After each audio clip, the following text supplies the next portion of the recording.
camera because you don't need to see me, and I'll let you carry on there. Dylan, we can't see you yet. I don't know whether you want to go on camera.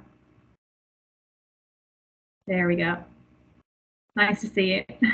Can you see me? Hear me now? There we go. Yeah, we can hear you. There we go. Okay, it's recording now, so I'll just let you ask away. Shall I kick off? Yeah, go for it. Right, two rounds into the World Cup, Bob, both Ireland and South Africa don't really seem to put too much of a foot wrong as far as I see it. Just how do you see the two teams tracking going into this big one? Yeah, I think you're right. I mean, we've probably had a few more player issues to deal with. You know, we've had our famous sort of 4 scrum halves and our pre warm up our 7-1, and we've had a few guys changing around in hooker position. And I think dealt with it very well. And then Ireland have had less issues, but had some really good. I mean, let's be honest, they were both pretty much practice games for them. You know, Romania in particular. But I thought Tonga could have given more. I'm a bit more worried about Tonga for us. I think they'll get some momentum into the tournament, and you know, those guys fire on all cylinders, and they could be a much more difficult game for us, a potential banana skin. But I think you're right. I think both teams, in the two ways that they've gone about the first 2 games, would be pleased with it. You know, Scotland were difficult for us in the first half, and we sort of turned the heat up a little bit on them in the second half of that match, and got out from the game probably what we wanted. We would have loved the bonus point, but I think, you know, the 15-point win was enough, and we could settle into our groove a bit.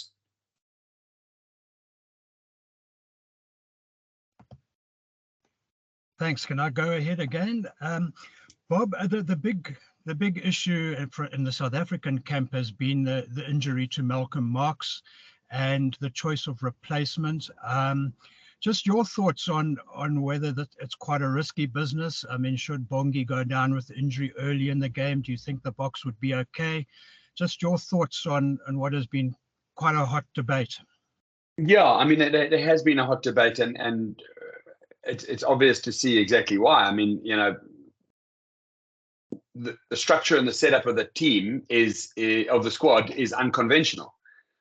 But then you go back to the person, you know, who put the squad together 4 years ago and is working with Jacques behind the scenes.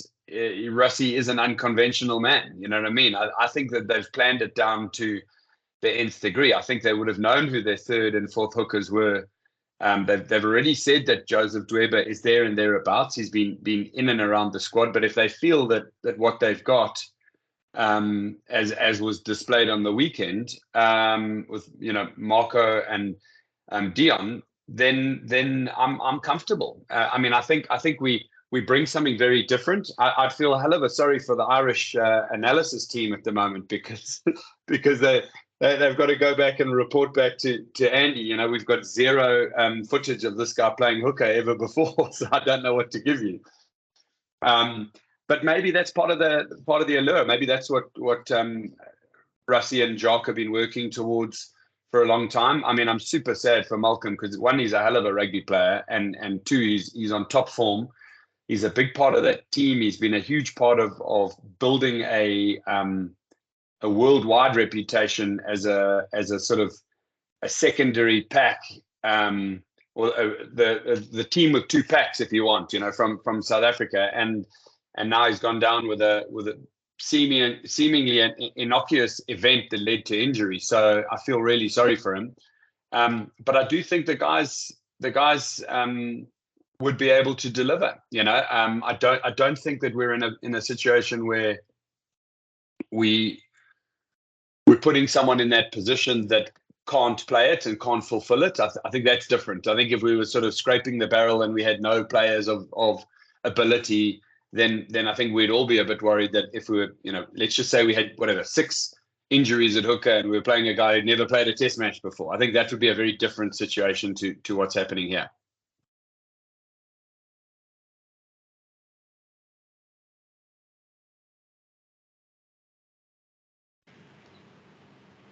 Can Dylan, I go for it. I for- couldn't hear you there. Sorry. Yeah, sure. Okay. Yeah, can you hear me now, Bob?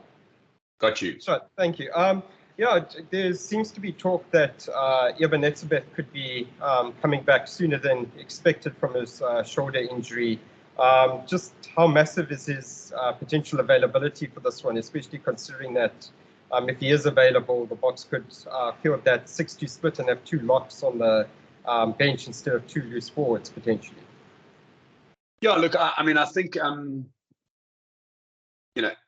Eben's reputation speaks for itself. I don't have to heap more praise on what he's already done because we've done that, and he's an amazing rugby player. I think it's more the, I mean, there would be great relief if he could come back and play 100%. It's more, do we need to rush him back, in this game because he's so key critical. He played really well against Ireland when they played at the Aviva, but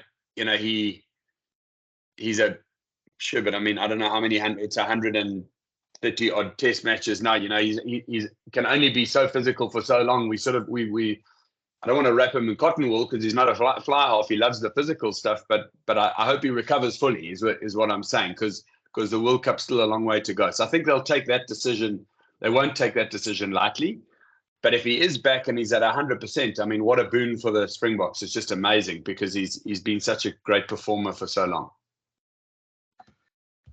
Bob, you are an analyst, if you had to look at the 2 playing styles, Ireland and South Africa, do you think they are very similar in how they approach the game, particularly with the forwards, or do you think there are some similarities that we'll see on Saturday night? Yeah, it's a great question, Mike, and I think it's funny. We're a bit of a yin and a yang. We are physical. I get that, but we sort of physical, sort of confrontational, physical, carry the ball, manage the ball. Whereas they're physical, trying to blow out the rucks to get extra speed for their backs to get away, type thing. So we've got the ability to spread the ball. Both teams. We've also got the ability to this sort of pincer movement outside in defense shuts down teams which try and spread it wide, but they're probably the best in the world at it. So, they're the one team that could, with a Johnny Sexton firing, unlock us by either going over the top or using the kick pass or using a smart kick through the middle. So how do we play each other? And that's where I say the yin and the yang. We can suddenly turn it on and run the ball from anywhere because we've got the amazing ability to do it. But for the last 5 years, we've been incredibly physical for at least 75% of our games. So they won't expect us to do it. If we did it, would they be the one team that could catch us? Yes and no. They might not be expecting us to run that kind of game. So I think I think we will play similar to how we've both played. But I think the clash will be where we come close. If they're trying to spread it wide, are we going to be as good as we were against the All Blacks at shutting it down? As good as we were against Scotland at cover defence. I mean, we got unlocked once and Marnie created an incredible, or performed an incredible cover defence on, I think it was Darcy Graham. This Irish team have been known to finish those kind of tries. So would we want to be unlocked? I think we'd probably want to make sure that they don't, if we're gonna go for the outside in defence, that they don't get the opportunity to get outside us or around us. And then if we are going to go for the physical game up front, I think we're going to see it in the areas of carrying the ball. I thought, both Visa and Van Staden have been unbelievable. I mean, Dwayne's been great when he comes on. But those guys, as like hard to pull down. I mean, what you want is 2 or 3 Irish forwards hanging off the back of them so that the next ruck, you can get it, the next guy running at pace into the gap. And now you're sort of running out of defenders to tackle them. That's where we are physical and fast in the forwards. And I think we'll do that. If Ireland do that against us and get too much caught up in that kind of scrappiness of the game, I'd be quite content that we're physical enough to deal with that. It's when they start throwing the ball out wide, cleaning it incredibly quickly, and then getting the next move on that we might be exposed. So I would hope that we're very structured in our defence. Bob, you mentioned Johnny Sexton there. I mean, we don't need to say too much about his reputation. So he's sitting on like well over 100 tests for Ireland, their greatest ever point scorer. He's up against Marnie Libok, I think, on about nine tests, maybe something like that. Is this a good or a bad thing for the Boks? I mean, could it also work in the favor? A little bit of he's young, a little bit unknown, sort of. But how do you see the relevance of Sexton versus Marnie? I mean, I think the difficult thing for me here is that just with that comparison, it's like we're rating Sexton on the last 10 years, and we'd have to be rating Marnie on the possibility of the next 10. You know what I mean? So we're at that change because Sexton has already said he's going to hang up his boots after this World Cup. And I think Marnie is in a position where whether it's him or Andre through to this, I mean, or Damien or Faf or whatever, you know, we've got all these guys who ability to play 10, but who would go to the next set of tests for South Africa. I mean, Marnie's got his hands firmly on that position right now, and he's been playing really, really well, battling a bit off the tee, but also an amazing ability to general the team, or be the general and manage the team. If we're just rating them as the two of them against each other right now, you know, let's say what has Sexton got? He's got age and treachery, and Marnie's got youth and exuberance, if you know what I mean. And I think it'll be a fantastic battle because Sexton's been the youngster who's had to perform. Marnie is the youngster who's got to perform, but I think he's finding his way. He's a wily performer. His lovely little no-look kick pass really looked like a guy who had the confidence of a person who'd played 50 tests. So I think it's a fantastic battle. I really back Marnie in terms of his ability to cover, defend, counter-attack, and his speed in open play. Sexton doesn't have that, but Sexton's probably got a better ability off the kicking tee and as a tactical sort of manager of the game. You know, but we've got 8 big forwards who are going to be looking for Sexton all afternoon, so he's going to have his eye out for them as well as Marnie on the field.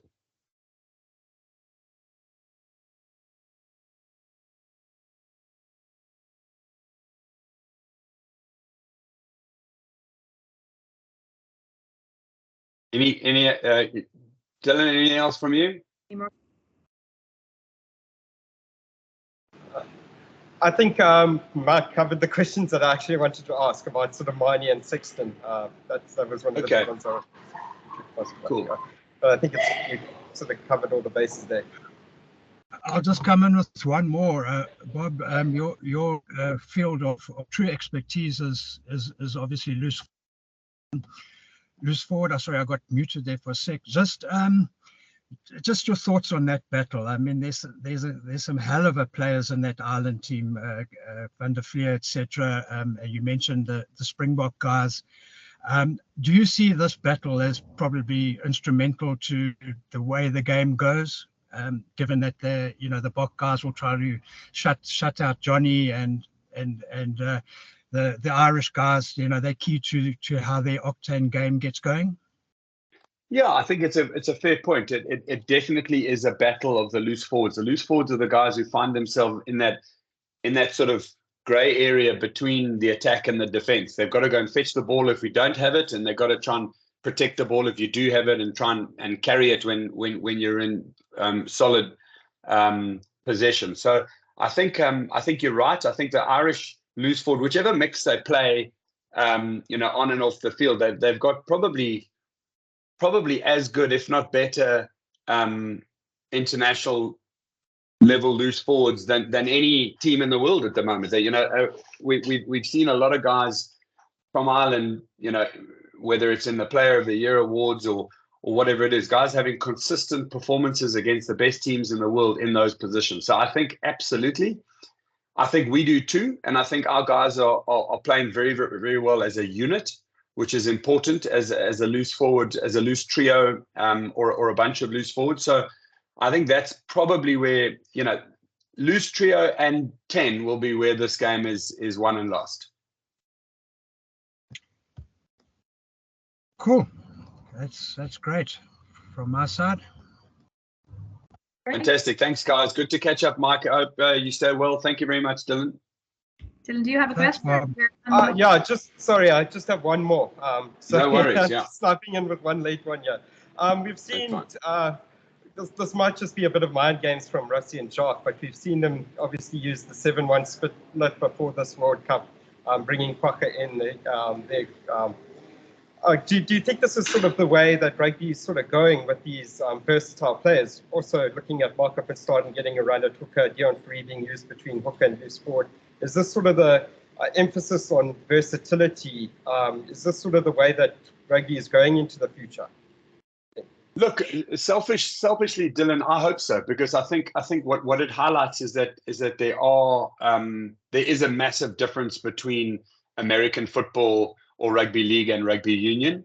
You have to be a footballer. You have to be a guy who can play, the situation in front of you. And I think we've always bred good, solid footballers. When you say footballer, you talk about a guy who can, pass and kick and tackle and run. And I mean, I've always said rugby is the game that's, it's like wrestling mixed with cross country. So you've got to be able to mix it and then get up and go again. And these players have done that, I mean, it makes my heart warm to see a guy like Kwagga playing the kind of game that we saw, on the weekend. And I'm not talking about the fun stuff out in the backs. I'm talking about the counter ruck, the ability to be aware, grab the ball on the ground, counter attack from a ruck environment. So if the more of that we can do, the better. And we can only do it if we've got talented players who can play this game as footballers. Hey, thanks so much. Right. Great. Thanks, everyone. Thanks, No guys. worries. Thank you. Thanks, Bob. Thanks, Really Sharon. You'll send the recording shortly. Yeah. Yeah, I'll send it in the next 5 minutes. Thanks so much. Thank you. Thanks. Thank you very much, everybody. Appreciate it. Bye. Bye-bye.